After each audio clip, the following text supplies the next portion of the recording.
మూడొద్దులు గెరివిచ్చి ఊరిచ్చిన వానదేవుడు మళ్ళా మోకందుకుండు. మోకంటే అట్లిట్లా కాదు సుమా, పట్నాలు పల్లెలను ముంచివాడేసిండు.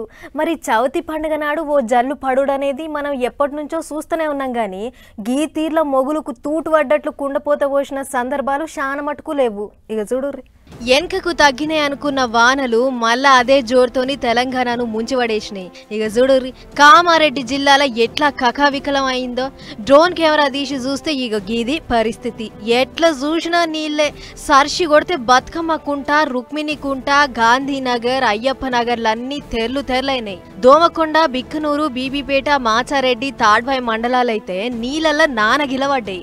ఇక గిదేదో సెకండ్ హ్యాండ్ కార్ల దుఃఖం ఉన్నట్లున్నది. వరద ఒక్క జోపుడు జోపితే కార్లన్నీ కాగితం పడవ లెక్క కొట్టుకుపోయినాయి. చూస్తుంటే కామారెడ్డి మరింత ఆగమయ్యేటట్లుందని ముందు జాగ్రత్తగా డప్పు సాటింపేపిచ్చిర్రు అధికారులు.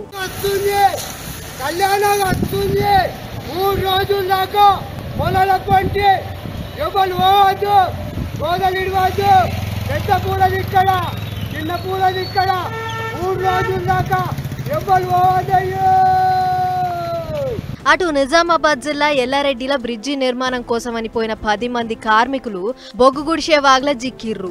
వరద రువడి పెరగంగానే ఆయన దగ్గర పట్లున్న ఓ ట్యాంక్ ఎక్కిర్రు. ఇక గిట్ల సంగతని ముచ్చటి ఎమ్మెల్యే మదన్ మోహన్ కు ఎరకగానే హెలికాప్టర్ తెచ్చైనా కాపాడాలే అని అధికారులకు ఆర్డర్ వేసిండు. కానీ ఇంతలే పోలీసోళ్ళు ఇంకా రెస్క్యూ టీములు పోయి రిస్క్ చేసి ఒడ్డుకు పట్టుకొచ్చిర్రు. అంతేకాదు జిల్లా అంతటా వాగులు, వంకలు, పర్రెలు, ఒర్రెలు అన్ని ఒడ్డూసి పారుతుంటే పంట పొలాలన్నీ మునిగిపోయినాయి. దీంతో ఏది షేనో ఏది చెరువో తెలకుండా అయ్యింది. బిక్కనూరు హైవే మీద ఓ అన్న తోవ కాన్ రాకుండా బండి కొడితే పోయి గిట్ల ఓ బొందల చిక్కిండు. మొత్తం నీళ్ళే ఉండేటాళ్లకు మోదాలు కారు కాదు పానం ముఖ్యమని ఈదుకుంటా ఒడ్డుకొచ్చిండు. అటు మెదక్ ఉమ్మడి జిల్లాను కూడా వానదేవుడు గట్టినే అరుచుకుంటుండు. సర్షి కొడితే రోడ్లు దిగి చిన్నపాటి ఒర్రెలైనాయి.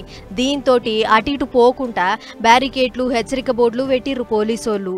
అటు ప్రాజెక్టులకు వరద శీతం వస్తుందని శాన దిక్కుల గేట్లు లావట్టిర్రు. ఇట్లా ఒక్కతానా అని కాదు, తెలంగాణ అంతటా తెల్లే ఉంది వానలతోని. ఇటు వానల మీద అధికారులకు అన్ని తీర్ల జాగ్రత్తలు చెప్పింది సర్కారు.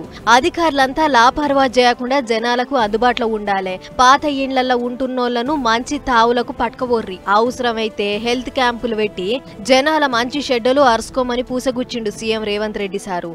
ఏదేమైనా ఇంకో 3-4 వద్దులు వానల ముమ్మిరి ఇట్లనే ఉందట పబ్లికో జర్రపాయలం.